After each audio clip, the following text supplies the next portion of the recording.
Telugu cinema market ఇప్పుడు ఆకాశమే హద్దుగా దూసుకుపోతోంది. ఒకప్పుడు 100 కోట్ల బడ్జెట్ అంటే అదో అద్భుతం. కానీ ఇప్పుడు ఒక్కో సినిమాకు వందల కోట్లు కేవలం రెమ్యునరేషన్స్ రూపంలోనే ఖర్చవుతున్నాయి. గ్లోబల్ స్టార్ రామ్ చరణ్, ఉప్పెన వంటి సెన్సేషనల్ హిట్ ఇచ్చిన దర్శకుడు బుచ్చిబాబు సానా కాంబినేషన్లో రాబోతున్న భారీ ప్రాజెక్ట్ పెద్ది.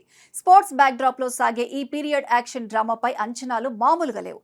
ఈ సినిమా కోసం ఎంత బడ్జెట్ కేటాయించారు, ఎవరెవరికి ఎంతెంత పారితోషికం ఇస్తున్నారో తెలిస్తే సామాన్యుల కళ్ళు చెదరటం ఖాయం. ఈ సినిమా మొత్తం బడ్జెట్ దాదాపు 300 కోట్ల రూపాయలని ఇండస్ట్రీ వర్గాల సమాచారం. ఇందులో సింహభాగం కేవలం ఒక్కరికే వెళ్తోంది. ఆయనే మన global star Ram Charan. RRR సినిమాతో అంతర్జాతీయ గుర్తింపు తెచ్చుకున్న తర్వాత చెర్రీ రేంజ్ అమాంతం పెరిగిపోయింది. ఈ సినిమా కోసం ఆయన ఏకంగా 100 కోట్ల రూపాయల పారితోషికం తీసుకుంటున్నారు. అంటే సినిమా మొత్తం బడ్జెట్ లో 3వ వంతు కేవలం హీరో రెమ్యునరేషన్ అన్నమాట. చరణ్ ఇమేజ్, ఆయనకు ఉన్న పాన్ ఇండియా క్రేజ్ దృష్ట్యా ప్రొడ్యూసర్స్ ఈ భారీ మొత్తాన్ని ఇచ్చేందుకు ఏ మాత్రం వెనకాడడం లేదు.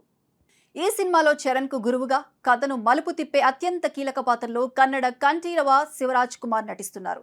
ఆయన రాకతో ఈ ప్రాజెక్టుకు సౌత్ ఇండియా మొత్తం మీద విపరీతమైన హైప్ వచ్చింది. ఈ పాత్ర కోసం ఆయనకు 15 కోట్ల రూపాయలు చెల్లిస్తున్నట్లు తెలుస్తోంది. ఇక ఈ భారీ నౌకను నడిపిస్తున్న కెప్టెన్ బుచ్చిబాబు సానా తొలి సినిమా ఒప్పినతో తన సత్తా చాటిన ఈ దర్శకుడు ఈ మూవీ కోసం 2 ఏళ్లుగా స్క్రిప్ట్ మీద కసరత్తు చేశారు. అందుకే ఆయనకు కూడా స్టార్ దర్శకులతో సమానంగా 15 నుంచి 20 కోట్ల రూపాయల వరకు పారితోషికం లభిస్తోంది. శ్రీదేవి కూతురు జాన్వీ కపూర్ దేవరా సినిమాతో టాలీవుడ్ ఎంట్రీ ఇచ్చి ఇప్పటికే కుర్రకారు మనసు దోచుకుంది. ఇప్పుడు చరణ్ సరసన పల్లెటూరి పిల్లగా కనిపించబోతున్న ఈ భామకు దాదాపు 4 కోట్ల రూపాయల రెమ్యునరేషన్ ఇస్తున్నారట. బాలీవుడ్ లో ఆమె అందుకునే పారితోషికం కంటే ఇది ఎక్కువే అని చెప్పాలి.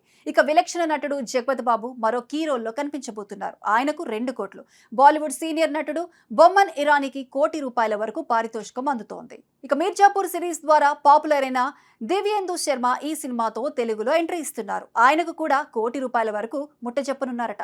మన తెలుగు వర్సటైల్ యాక్టర్ రావు రమేష్ ఒక కీలక పాత్ర కోసం 50 లక్షల రూపాయల వరకు అందుకుంటున్నారు. ఇలా ప్రతి పాత్రకు ఆ రంగంలో దిట్టలైన వారినే ఎంపిక చేసుకుని సినిమాను రిచ్ గా ప్లాన్ చేస్తున్నారు. సినిమాకు ప్రాణం పోసే మ్యూజిక్ బాధ్యతలను ఆస్కార్ విజేత ఏఆర్ రెహమాన్ భుజాన వేసుకున్నారు. బుచ్చిబాబు సినిమాల్లో సంగీతానికి ఎంతో ప్రాధాన్యత ఉంటుంది. రెహమాన్ ఈ సినిమాకు దాదాపు ₹5 కోట్ల పారితోషికం తీసుకుంటున్నారని టాక్. సాధారణంగా ఆయన తీసుకునే దానికంటే ఇది కాస్త తక్కువైనా స్టోరీ మీద ఉన్న నమ్మకంతో ఆయన ఈ ప్రాజెక్ట్ ను అంగీకరించినట్లు తెలుస్తోంది. కేవలం పారితోషికాలకే దాదాపు 150 కోట్లకు పైగా ఖర్చు అవుతోంది. మరి మిగిలిన 150 కోట్లు సినిమా నిర్మాణం, సెట్స్, విజువల్ ఎఫెక్ట్స్ కోసం వెచ్చిస్తున్నారు.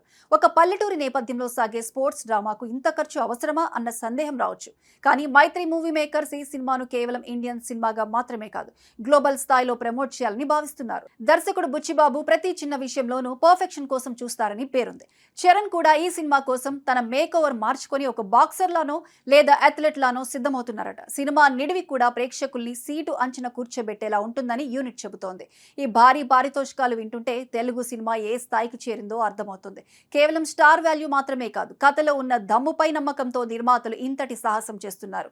ఈ ఏడాది నాటికి సినిమా ప్రేక్షకుల ముందుకు రానుంది. అప్పుడు ఈ 100 కోట్ల పెట్టుబడి బాక్సాఫీస్ వద్ద 1000 కోట్ల వర్షం కురిపిస్తుందో లేదో చూడాలి.